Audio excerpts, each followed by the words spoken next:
The barrier to entry to our business is way too low, in my opinion. And I think that unfortunately because of that, it's harder to distinguish kind of who really knows what they're doing and who doesn't. Let's say you are watching a reality show and you see them flash like a big commission number. That individual is not getting that number. There are lots of things that happen that trickle down before someone gets a deposit into their bank account. We don't get paid unless we complete a deal. We had a pretty significant deal not that long ago go south. The buyer ran a team in AI, which one would think is like Teflon. Yeah. But in fact, it isn't. You are now the president of your board. 96 unit building in Greenwich Village. We pair this creativity and high EQ with the kind of data-driven approach that is a unique combination that I think allows clients to win.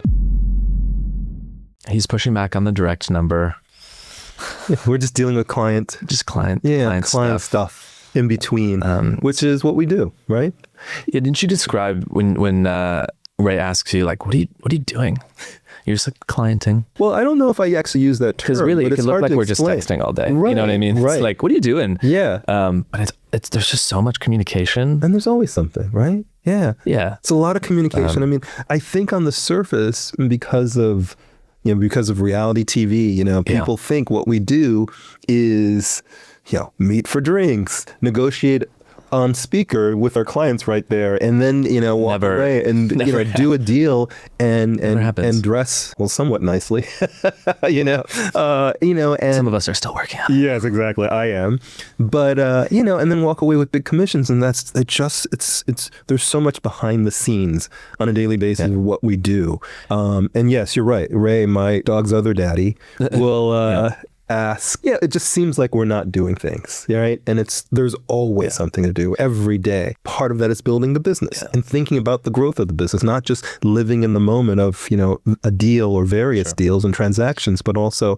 the planning for the pipeline and looking forward. The barrier to entry to our business is way too low, in my opinion. And I think that unfortunately because of that, it's harder to distinguish kind of who really knows what they're doing and who doesn't. And that's not to be dismissive of anyone who wants to get into the business, and everyone should. But it's a fantastic business. I mean, we love what we do. Of course, truly love what we do. But there are a lot of people who, let's say, will get their license just to help their cousin, buy a place, and I hear those stories, and I'm like, oh my god, all the things that this person just doesn't know to ask. Right. All of the problems which this person probably doesn't know to look out for or know how to solve. Right. And I get that it's very alluring to do that, right? Because it looks like the commissions could be so big. And listen, like if you can do very well in the business, but it doesn't happen overnight, and it takes a lot of work. It takes a lot of work, and that's 7 days a week, all the time. It is 24/7. We wake up and go to bed thinking about, I need to do this, or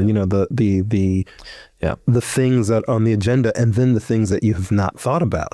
Because what's important in our business also is anticipating. And I think we're, at every transaction, because everyone is different, there's always something unique, even though there's a consistent set of tasks, but there's always something that can catch you or throw you off guard, and it's preparing, or at least trying to anticipate all those things for those things. And that's just on a deal. Sure. That's not talking about building our business, building our team, growing the business, right? But let's get specific and demystify it for people, right? So let's say you are watching a reality show and you see them flash like a big commission number, okay? That individual is not getting that number. There are lots of things that happen that trickle down before someone gets a deposit into their bank account. Right. The number one thing is the brokerage that they are working under. Every licensed real estate agent is working under a broker, unless they are a broker themselves and have their own brokerage to what we call hang your license. Right. You have a split with that company. With the house. Right? It could be a major company, a big name like Corcoran, or it could be a small one-person shop, but they're going to take a cut for the liability that they take overseeing your activities and making sure that you're doing what you're supposed to be doing, providing marketing support, whatever they may be providing you. Right. So they take a cut right off the top, and that can range anywhere from 10 to 40%.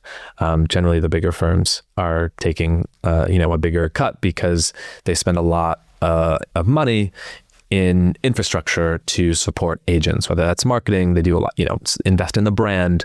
So that helps hypothetically generate business, improve credibility. So that's first, right? And then after that, there's often a cut between the individuals that are working on the deal. So for example, for Joseph and I, every time we engage with a new client, we have a conversation to say, okay, who's the lead? And oftentimes the lead is the person who has the primary relationship with that client. That's generally the person that gets the higher split, but not always. Yeah, it really also depends on a number of things, including sweat equity, right? The amount of who's going to be doing the most work on it. Yep. So it's always changeable. So that's the second piece of it. Yep. Typically, unless you're working on your own, if you're working on a team or working with someone else, you'll be, splitting that with someone. If you're on a larger team, everyone typically gets a little piece of everything. That's one of the benefits of working on a larger team.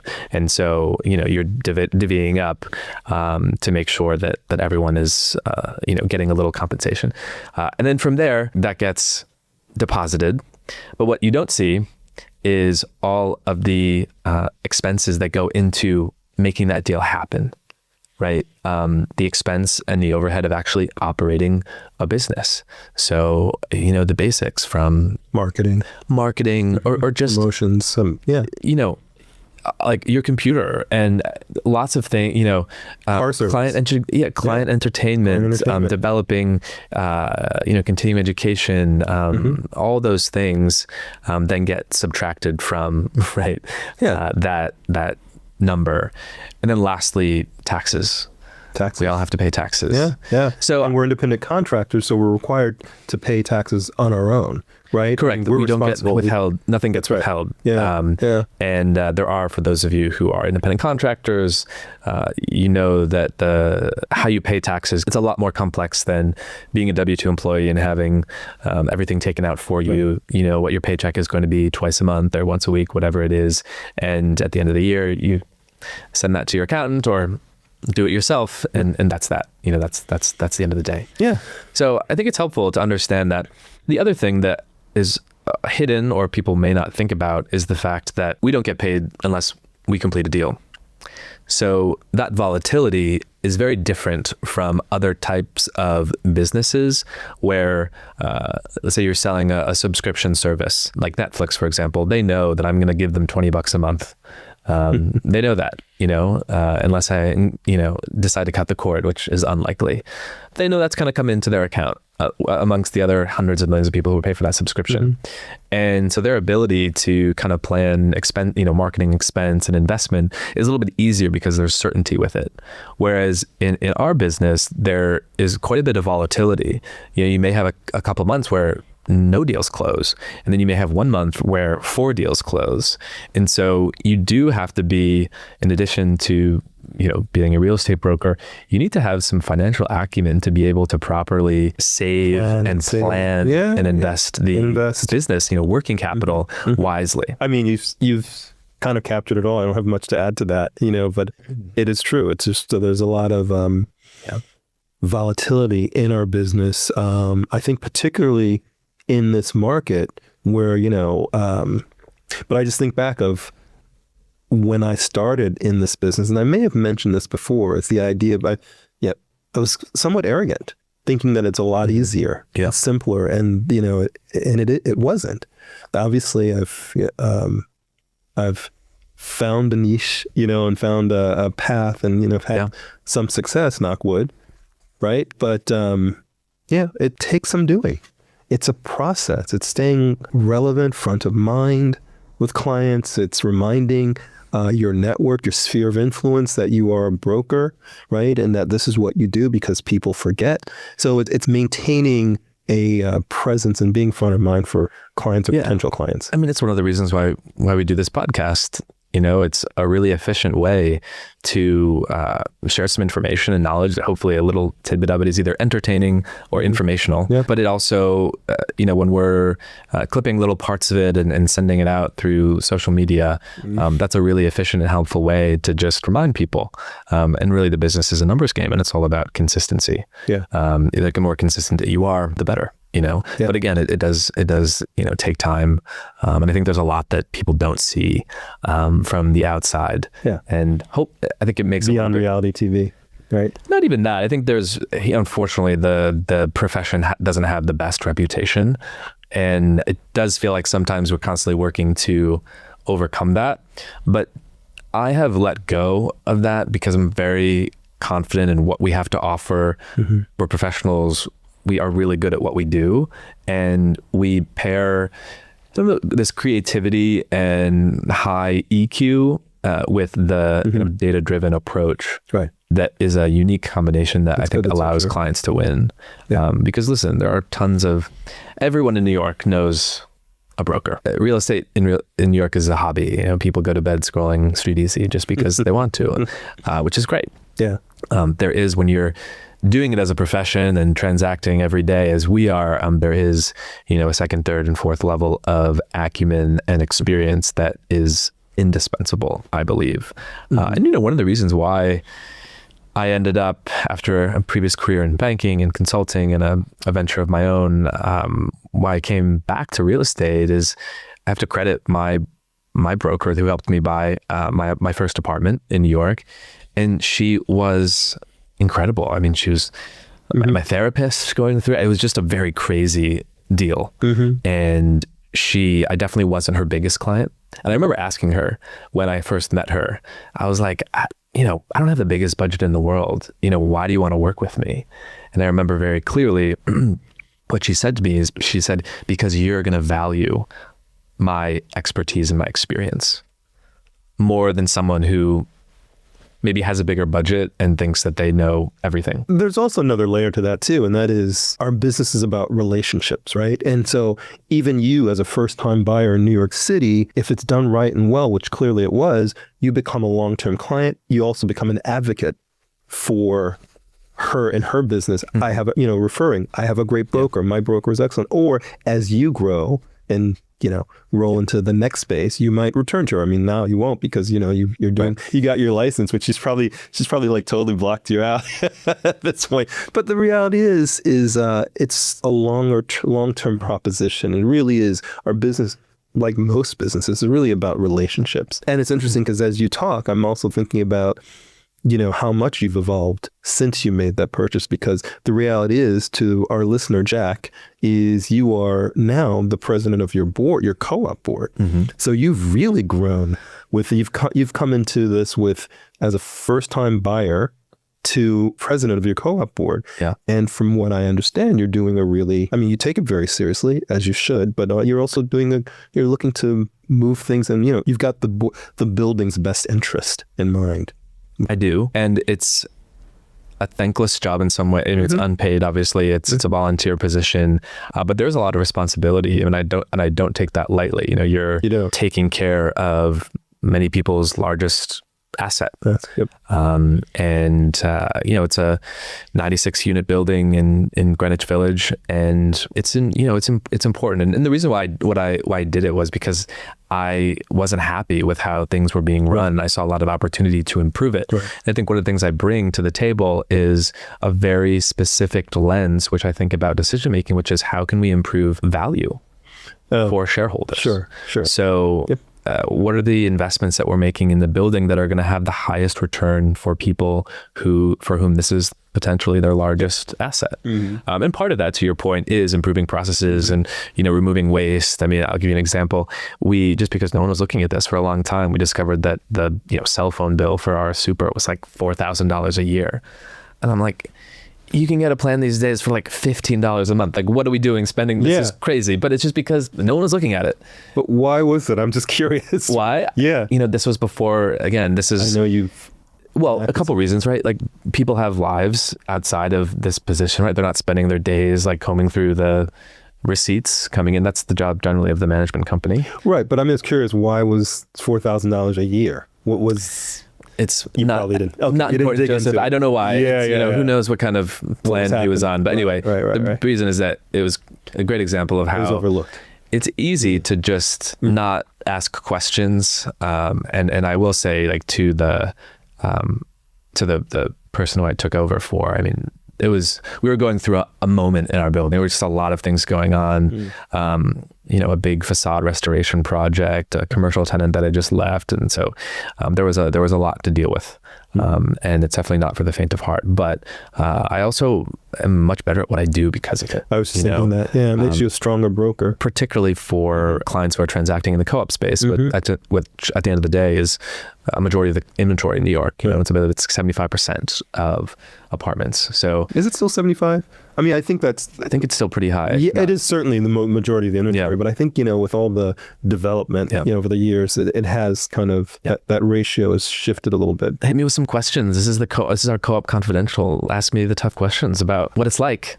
Well, what is it like? I mean, you've touched on it, but one of the things that I touched on earlier is the idea of like vetting buyers, right? And qualifying buyers, because as a broker representing buyers in a co-op, our job is to bring what we call qualified buyers. And that is making sure that they meet the co-op board's financial criteria, right? So it's not just, a lot of people look at it as I've got the funds to make this purchase, but a co-op looks at not just your immediate purchase, but also long terms. And typically it's post-close, what we call post-closing liquidity. So it's the ability to carry your housing costs over, rule of thumb, 2 years, a period of 2 years. We have to take a really unemotional approach because it's not just, this person seems nice, they would be great in the building.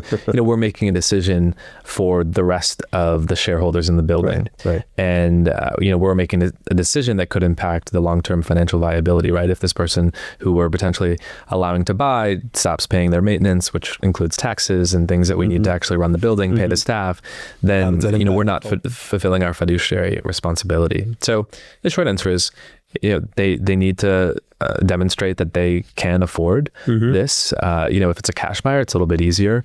They have the cash to buy it outright. And then we're looking at, the classic metrics, income, savings, investments, those sorts of things. Debt to income ratio. Yep. One of the things that we're looking at more is, or we're evaluating more closely is what industry people are in and what jobs they have. We're not looking at this in a vacuum. We know kind of the trends in industry like tech that's seen, significant layoffs. We can't predict the future, but it is something that we note when we're looking at, where people are employed, how long they've been there, what type of role that they're in. Right. Are they a software engineer? Right. Are they in a sales function? Are they in an internal function? Right. And even the full picture. Yeah, there's no guarantee because, you just reminded me that we had a pretty significant deal not that long ago go south, and we were on the seller side representing the seller, but the buyer ran a team in AI, which one would think is pretty sure thing. Is like Teflon. Yeah. Yep. But in fact, it isn't. And as you said, you were starting to see within the tech arena cutbacks, layoffs, whether it's Meta or Google, and so it can be challenging. Yeah, it's not. I think for a long time, co-ops got a bad rap as this inflexible, kind of like a scary process to go through a board interview. That has evolved a lot. Yeah, that's because of some high-profile cases through the years or examples. But again, that's media. But I'm saying that how boards operate has changed because they have to be competitive with condos. Condo prices generally in New York are higher because they're a more flexible asset. Right. Generally, you can rent them whenever you want, and they're considered real property instead of shares in real property. And so it may feel like a technicality, but the function of kind of how much agency you have over your home is a little bit different. So you typically find that co-ops have more stringent rules because they're trying to retain a sense of community. But to be competitive with condos, a lot of co-ops are starting to loosen those rules a little bit, and not on the financial qualifications of who is coming in, but the rules around subletting, right. Rules around pets, things like that, which do impact the desirableness right. of a place. When somebody has two options, they're identical. Otherwise, the condo or co-op, then you're probably going to pick the one that's more flexible. But I think that delta is closing in, and that's a reaction to the market. Yeah. So let me ask you, now you've been on your board, you've been the board president for a while. What kinds of things have you rejected anyone, your board, and have you been a part of that? No. Not after they've submitted, and I'll tell you why. Oftentimes now, like good brokers will pre-vet someone before they officially come in and say, hey, here's a hypothetical scenario. Given this, given what you know. Now we always say, like, we always caveat it, right? And say, given what we know, not getting the full picture, probably not, maybe yes. We don't want to waste anyone's time. Right. But trying to show, we've never, in my time on the board, we've never rejected anyone. Yeah. And I think partly is because good brokers isn't going to waste someone's time and get them to the process of submitting an application unless they feel strongly that they will get through, because the last thing that you want everyone's time is a board turned on is the most like gutting process for for a broker, because you wasted all that time. Yeah. Plus, you mean as representing a seller, you're taking a property off the market during that time. Yeah. And so and then you lose valuable market time. It could be like spring season or something. So yeah. And there's a lot of pre-vetting that happens, and that's also the value of having a good broker to help handhold and guide you through the process. Yeah. Well, while you're reviewing your notes, I will. One of the most interesting things that I've found is the idea of a co-op seems so old-fashioned, right? This like collective, everyone has to agree on things, and which is tough because humans are imperfect. Everyone has opinions, and it's hard to get consensus.